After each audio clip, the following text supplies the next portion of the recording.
4월 7일 재보궐선거가 닷새 앞으로 다가왔습니다. 선거철 관심은 온통 후보자에게 맞춰져 있는데요. 그런데 선거의 주인은 후보자가 아니라 유권자죠. 민주주의에 꽂힌 선거에서 유권자는 소중한 한 표를 행사해 정치에 참여합니다. 후보자들은 유권자의 표심을 통해 민의를 현실 정치에 반영하게 되고요. 그래서 한겨레TV가 후보자가 아닌 유권자의 목소리에 귀를 기울여봤습니다. 서울, 부산 시민들은 이번 선거를 어떻게 보시고 있는지, 차기 시장에게 무엇을 바라는지 들어봤습니다. 우선 더불어민주당 박영선 후보와 국민의힘 오세훈 후보가 맞붙는 서울부터 가보겠습니다.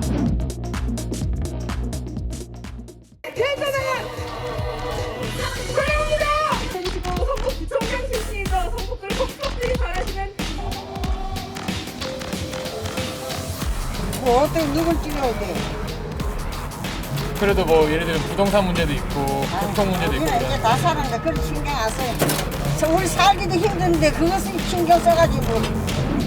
저는 지금 이번에 LH 사건이 있었지만은 LH 사건이 공공주거 문제에 대해서 나왔다가 부닥치게 된 문제지 않습니까?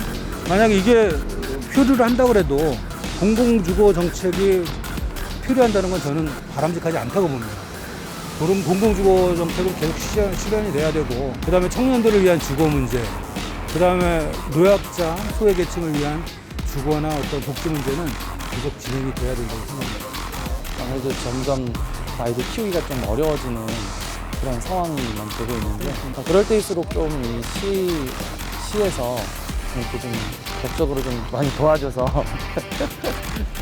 부모들이 자녀들을 좀 더 이렇게 많이 키울 수 있는 그런 좀 힘이 날 수 있게끔 많이.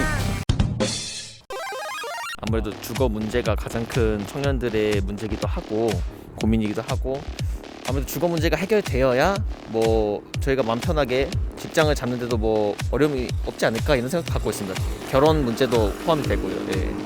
혹시 그럼 주거 문제에서 이거만큼은 좀 해줬으면 좋겠다라고 생각하시나요?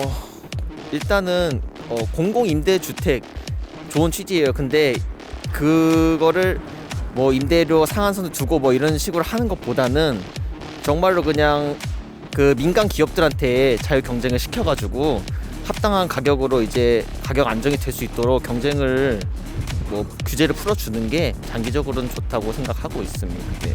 일단 제가 혼자 사는 여성이다 보니까 저번에 제가 이사 갔을 때도 경찰분들이 하시던 말씀이 CCTV가 없어서 잡을 방법이 없다 그러셨거든요. CCTV를 골목마다 더 확충해서 설치를 하셨으면 좋겠고.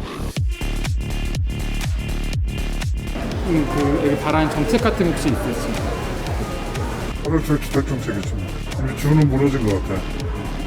지금 완전히 젊은이들 내 아이들한테 물어봐도 공항이라고 그래. 이번에 보니까 또 전세에서 전세 옮기려니까 그 지역에서 옮기는데 뭐 막 3억 4억이 얼른? 그러고 이사 포기했다고 들었어.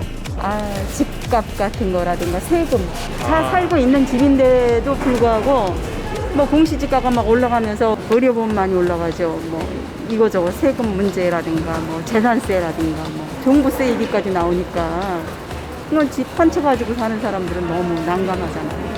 현장을 함께 보신 것처럼 서울 시민들은 폭등하는 집값 걱정에 여념이 없었는데요. 자녀 교육, 여성 안전 확보 등 이슈도 시민들의 관심이었습니다. 이제 제2의 도시, 부산으로 가볼까요? 부산에선 더불어민주당 김영춘 후보와 국민의힘 박형준 후보가 맞붙고 있는데요.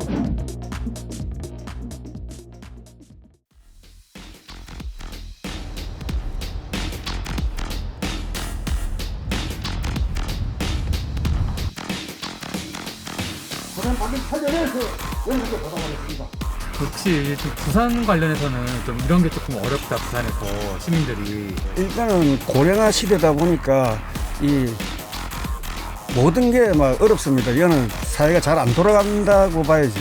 옛날에는 공단도 많았고 회사도 많고 이래 했는데 지금은 회사들이 전부 다 뭐 냄새 난다, 먼지 난다, 시끄럽다 이래가지고 쫓아내버리니까 양산, 김해 이런 데로 다 이사를 가버립니다. 공장들이. 그래 가니까 공장에 이사 가니까 젊은 사람들이 또 따라가지 않습니까?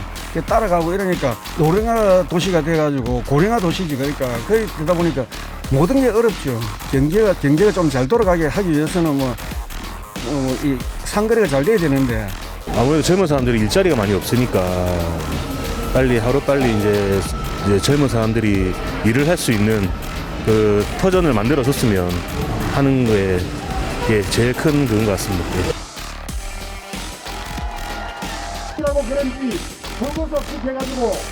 지금은 이제 그만두고 다른 일자리 찾고 있는 중인데 아무래도 취업 준비하는 친구들이 많이 고민된다고 하죠. 일자리가 없다 보니까 일단은 부산에 있는 친구들이 거의 다 서울로 올라가게 되거든요. 일자리가 없다 보니까 근데 다 서울로 가서 취직을 하는 상태예요. 근데 저 같은 경우는 부산이 좋아서 계속 부산에 있고 싶은데 네. 그래서 좀 청년한테 양질의 일자리를 주는 시장이 좀 나왔으면 좋겠다는 생각입니다. 주거 문제가 가장 사실 크다고 생각합니다. 왜냐하면 이제 너무 아파트 가격이 극단적으로 비싼 건 진짜 몇십억으로 갑자기 올라가고 또 싼 거는 또 싸다고 해서 또 그 가격대가 일반 막 이제 자취하거나 혹은 막 결혼해서 이제 내 살림을 차리려고 하는 이제 30대 초반이나 혹은 20대 후반의 청년들에게는 너무 가혹한 가격들이 아닌가라는 생각이 듭니다.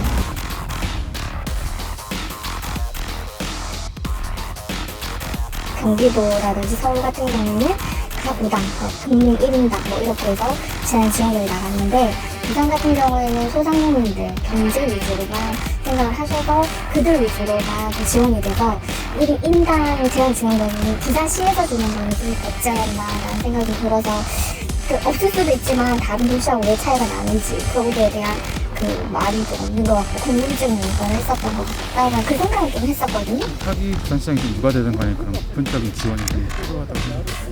네, 좀 그랬으면 좋겠습니다. 이런 큰일이 또 다시 일어나면 안 되겠지만 혹시라도 이런 큰일이 닥쳤을 때 좀 부산시의 어떤 이렇게 소속감 이런 게 좀 느껴졌으면 좋겠다. 부산에서는 일자리가 부족하다는 목소리를 공통으로 들을 수 있었습니다. 이를 구하고 있는 청년뿐만 아니라 어르신들도 부산 경제가 활력을 잃어간다며 걱정했는데요. 서울과 부산 시민들의 관심은 부동산과 일자리로 정리할 수 있을 듯 합니다. 어떤 후보가 시장이 되던 간에 선거 뒤 시정을 운영하며 해결해야 할 우선 과제일 텐데요. 새로 당선될 시장이 이 문제들을 1년 남짓 짧은 재임 기간 동안 어떻게 풀어나갈지 선거가 끝나서도 함께 지켜봤으면 합니다. 선생님 안녕하세요. 저는 한겨레 이정규 기자라고 하는데요. 혹시 이번에 부산시장 선거 관련해가지고 좀 민심 듣는 인터뷰 같은 거 하고 있거든요. 죄송해요. 그럼 어려우세요? 짧게라도 안 될까요? 잘 몰라요. 제가 좀 설명해 드릴 수 있는데.